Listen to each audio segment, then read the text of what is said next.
Hello, my name is Asia Walker, and the topic that I was assigned to for this project was peer support workers in Ohio.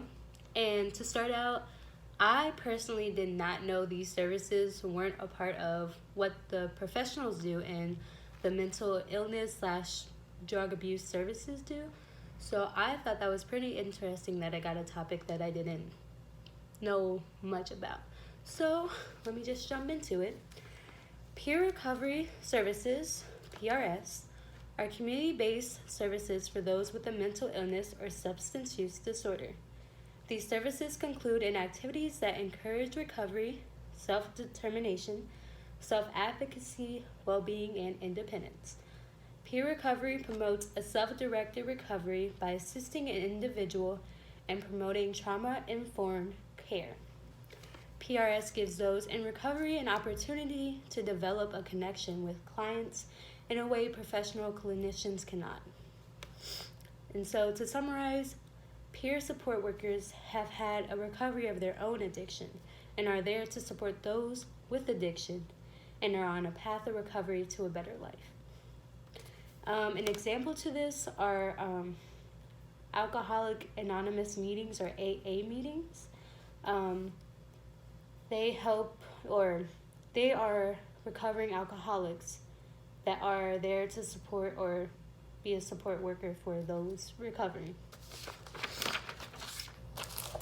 So for this project, we had to look at the two articles, and one of the articles in my first article is more based on the positive side of the peer recovery services.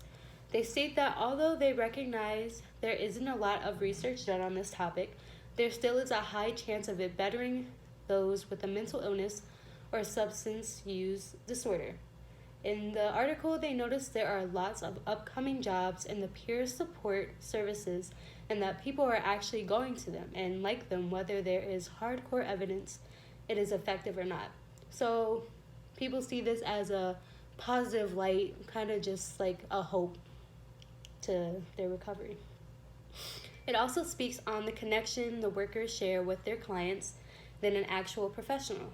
In this sense, it can be more beneficial because the worker has actually experienced their clients' hardships and can actually reason with them while also guiding them to a better life. The reason there are so many peer support workers in recent years is because they want to close the treatment gap between employees and employers. So in contrast to this, so this would be my second article, it details whether or not there is a direct correlation between peer support workers and overcoming addiction / abuse. In my previous article, this issue was lightly addressed. This article stated that the influence by peer support workers has a high possibility of being effective. However, there has not been enough information to accurately make a claim.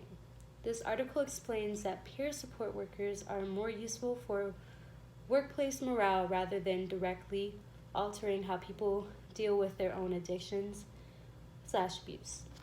Certain corporations are stringently against peer support services because of the steep price. The price to employ these workers is very high, even though there is not a definite correlation between peer support and overcoming addiction / abuse, which is why this method is shunned. Corporations look at peer support workers as a form of morale building rather than effective therapy for their employees. Corporations look for strategies that have proven results rather than loose data like peer support groups. Corporations would rather put their money into guaranteed forms of therapy or morale building. So they want more of a fact-based thing to happen for those in recovery. And so in conclusion, I have a concluding statement.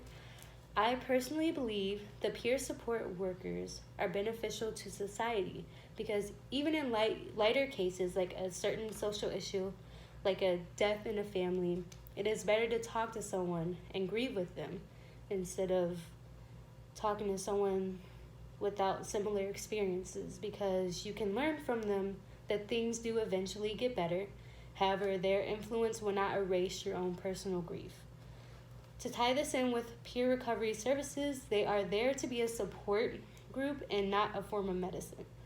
While peer support services seem like a reasonable option for most people, it should be the only option of recovery. So, right along into what I was saying, with the NASW, or the National Association of Social Workers Code of Ethics, I think this would tie into with the peer support workers because it's just an addition to their recovering process. And social workers are supposed to be there for the general well-being of others. And whatever it takes for these people to recover and get better and have a different path in their life, this can just be an addition, that they don't have to just choose one specialist to go into and get help or seek help. They can also have another option like the peer support workers if they want some more one-on-one with someone that's had the same past that they had and are trying to work towards something different and better. So my question to you all watching this is, do you think it's beneficial to put so much money and effort into these peer support workers? Why or why not? Thank you.